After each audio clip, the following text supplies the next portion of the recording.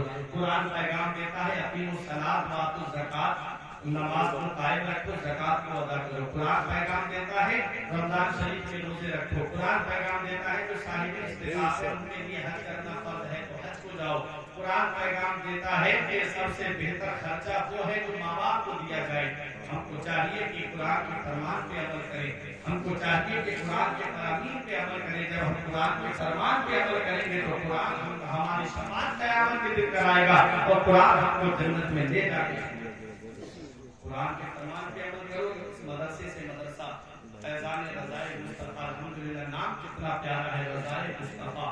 مصطفیٰ رضا بھی کہہ سکتے ہیں، رضائے مصطفیٰ بھی کہہ سکتے ہیں. ترکیب اقلابی ہے، مصطفیٰ کی رضا، مدینے والے مصطفیٰ کی رضا ہے. کتنا پیارا مدرسے کا نام ہے. اس سے بچوں نے قرآن کریم کو حفظ کیا ہے. پروردگار سے میں تو یہی دعا کرتا ہوں میرے مولا اس مدرسے سے ابھی 2-3 بچوں نے قرآن کا حفظ کیا ہے. مولا وہ دن بھی بسولی والوں کو دکھا دے کہ اس سے 10-10 12-12 15-15 حافظ قرآن کرتا. آپ محبت سے آمین کہہ دیجیے. آمین. 40 لوگ ہوتے وہاں ان میں ایک اللہ کا ایسا نیک بندہ ہوتا ہے جس کی دعا اللہ قبول کرتا. آپ کہتے ہیں آمین.